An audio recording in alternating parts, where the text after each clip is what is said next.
everyone. Greetings.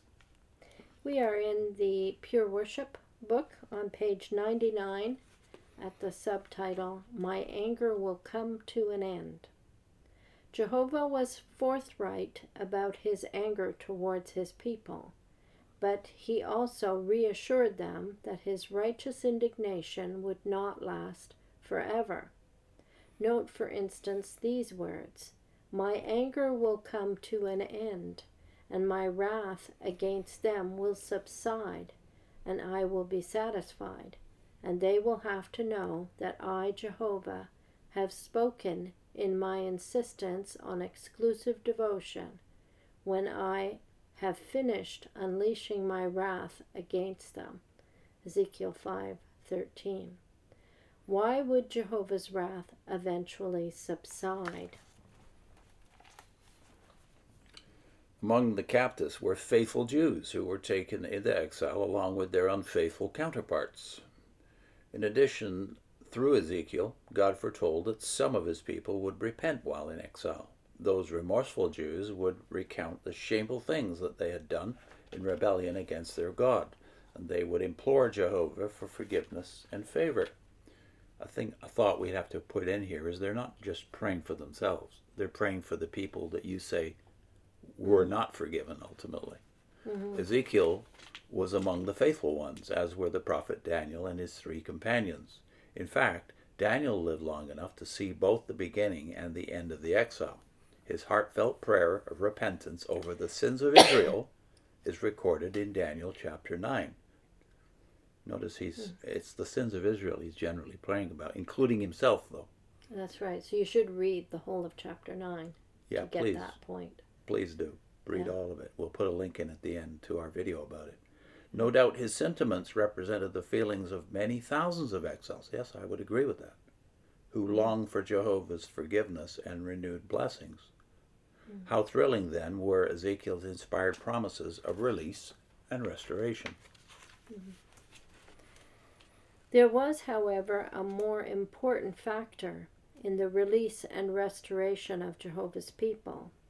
Their long exile would end, not because they deserved liberation, but because it was again Jehovah's time to sanctify his own name before all the nations. Those Babylonians would know once and for all that their demonic gods, such as Marduk, were no match for the sovereign Lord Jehovah. Let us consider 5 promises that Jehovah inspired Ezekiel to share with his fellow exiles. First, let us discuss what each promise would have meant to those faithful ones. Then we will see how those promises saw a greater fulfillment. Now, basic problem. You're relating the vindication of Jehovah's name to him demonstrating his power greater than the pagan gods like Marduk. Mm-hmm. But there's something else you're missing completely in this book, which is, what is he also demonstrating about his superiority to the pagan gods? That is the doctrine of grace. Yeah. All the way through here. And that's what you admit, in a way, that the faithful ones, as you call them, Ezekiel, Daniel, the 3 companions of Daniel. We could add Jeremiah, Obadiah, Zephaniah, all of whom were alive this very same period. The faithful ones, but they don't think of themselves as faithful like you do.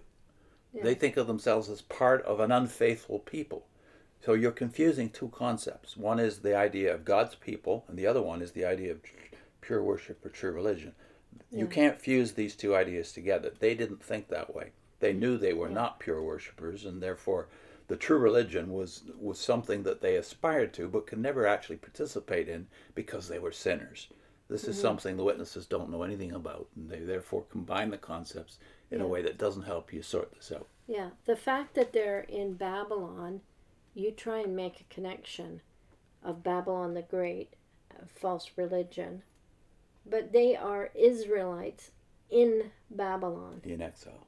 Yeah. So Christians in the world, but not of the world. Yeah. That concept is missing somehow in your head. Yeah, you have it in either or prospect, like you're either in Babylon or you're in the true religion. This is not the way Israelites of the Old Testament felt. Just check Yeah. out that chapter of Daniel, chapter 9, where he's praying. The only time he uses the name Jehovah is there. Yeah. And it's in respect to Jehovah's character. And therefore, he's pleading upon the basis of Jehovah's character forgiveness for this Yeah. unfaithful people. Yeah, not on the basis of what they do. So there's a sentence here that I agree with. Their long exile would end not because they deserved liberation, but because it was again Jehovah's time to sanctify his own name before all the nations. Yeah. So he's not sanctified by their good behavior.